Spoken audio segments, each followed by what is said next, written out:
ETF index mutual funds నేర్చుకుని stock మార్కెట్లో రాణించాలనుకుంటున్నారా? వెంటనే ఈ నెంబర్కి కాల్ చేయండి.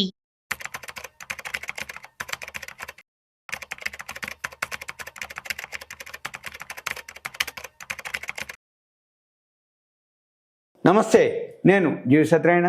ఈ వీడియోలో ప్రపంచంలో మంది ఇప్పుడు అతిపెద్ద విమానయాన విపణి అనమాట, 5వది మంది అనేది ఈ వీడియో యొక్క సారాంశం.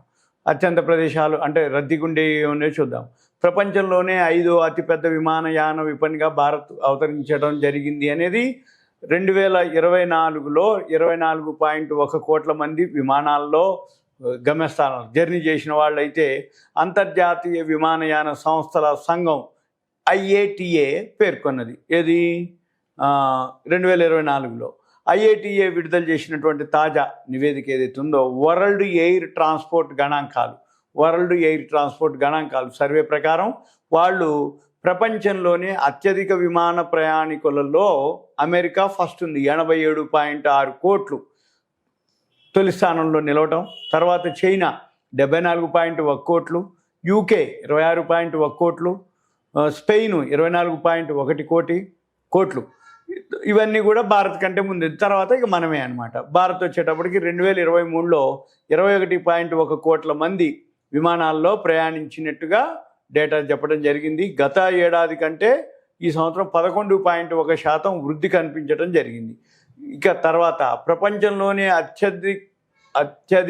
అత్యంత రద్దీగా ఉండేటటువంటి విమానాశ్రయాల్లో ముంబై ఒకటి, ఢిల్లీ ఒకటి. ఆ ముంబై, ఢిల్లీ 59 లక్షల మంది ప్రయాణికులతోటి 7వ స్థానంలో నిలవడం జరిగింది. తర్వాత జేజు సియోల్ మార్గంలో 1.32 కోట్ల మంది ప్రయాణించడం, ఆ జంట విమానాశ్రయాలు అగ్రస్థానంలో నిలిచి ఆసియా పసిఫిక్ ప్రాంత ఆధిపత్యాన్ని చాటడం జరిగింది. టాప్ 10లో కేవలం ఒక్క జద్దా రియాద్ మాత్రమే ఆసియా పసిఫిక్ ప్రాంతం కాదు, కానీ ఎకానమీ సీట్లది మాత్రం అదే హవా. ఏది? జద్దా రియాద్. ఇక అంతర్జాతీయ విమాన ప్రయాణాల్లో ప్రీమియం క్లాస్ అంటే కాస్ట్లీది, అది ఫస్ట్ క్లాస్ బిజినెస్, అది 11.8% వృద్ధిని నమోదు చేయడం జరిగింది.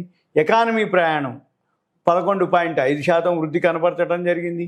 2024లో అంతర్జాతీయ ప్రీమియం క్లాసు ప్రయాణికుల సంఖ్య 11.69 కోట్లుగా నమోదైంది.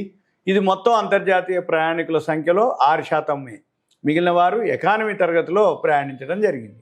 గత ఏడాది ఆసియా పసిఫిక్ ప్రాంతంలో ప్రీమియం ప్రయాణికులు 2.1 కోట్ల మంది 2023తో పోలిస్తే 22.8% వృద్ధి కనిపించింది. అయితే ఎకానమీ క్లాస్లో 50.08 కోట్ల మంది ప్రయాణించడంతో పాటు 28.6% వృద్ధి నమోదైంది.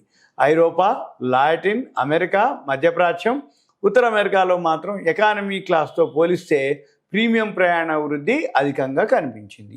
ఐరోపా ఈ విషయంలో 3.93 కోట్ల మంది ప్రీమియం ప్రయాణికులతో అగ్రస్థానంలో నిలిచింది. ఐరోపా మొత్తం ప్రయాణికుల్లో ప్రీమియము ప్రయాణికుల వాటా విషయంలో 14.7%, మధ్యప్రాచ్యం తొలి స్థానంలో ఉంది.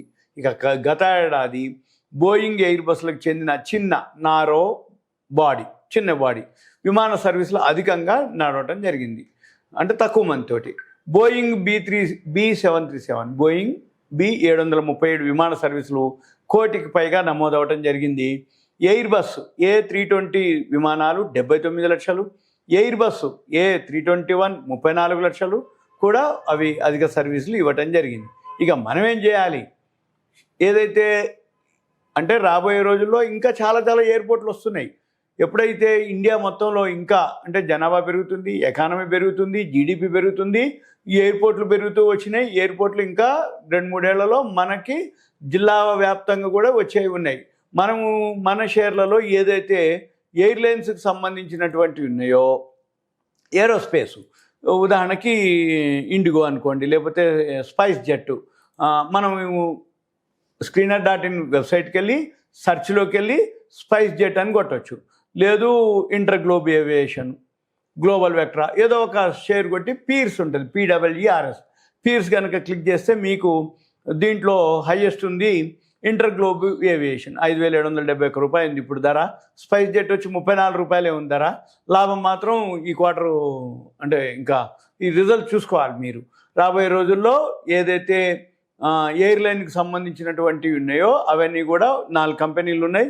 మనము చెక్ చేసుకుంటే ఈ 4 కంపెనీల్లో ఏదైతే బాగుందో అవి ఇండిగో అనమాట. ఇండిగోనే ఇప్పుడు ఉన్న వాటిల్లో లీడింగ్లో అనుకోండి, ఇండిగోనే సర్వీస్ అనుకోండి, ఇండిగోనే ఫాస్ట్గా మూవ్ అయ్యేటటువంటి షేర్ అనమాట. మనం ఏం చేయాలి, ప్రతి క్వార్టర్ రిజల్ట్స్ చూసుకుంటూ ఎప్పుడు తగ్గితే అప్పుడు కొనుక్కోవాలి. రాబోయే రోజుల్లో ఏరోప్లేన్లు కానీ ఎయిర్పోర్ట్లు కానీ ఇంకా జిల్లా వ్యాప్తంగా దేశవ్యాప్తంగా చాలా ఎయిర్పోర్ట్లు వస్తాయి. జర్నీ చేసే వాళ్ళు ఎక్కువైనరు. ఇప్పుడు మన వాళ్ళు ఆల్రెడీ అబ్రాడ్ ఎవరైతే పోతారో అమెరికాకి పంపించడం పిల్లల్ని, వాళ్ళు అక్కడి నుంచి డాలర్లు పంపించడం, మళ్ళీ తర్వాత మళ్ళీ మన పిల్లలకు చూద్దామని చెప్పేసి వీళ్ళు వెళ్ళటం, తల్లిదండ్రులు మళ్ళీ అక్కడ ఉండటం, దాంతో ఇవన్నీ కూడా అంటే జీడిపి పెరగటం, ఎకానమీ పెరగటం, ఇన్కమ్ పెరగటం, దాంతో విమానాల్లో జర్నీ పెరగటం. ఇది సింపుల్గా రాబోయే రోజుల్లో ఇంకా అనమాట. ఇప్పుడు మనం ప్రపంచంలోనే 5వది వచ్చినాం. ఇంకా తర్వాత వీలైతే ఇంకా ముందుకు కూడా పోతాం, లేదు అంటే 5వదైనా నిలబడుతుంది. ఇదంతా మీకు అవేర్నెస్ ఇన్ఫర్మేషన్ మాత్రమే. Thank you. సెలవు.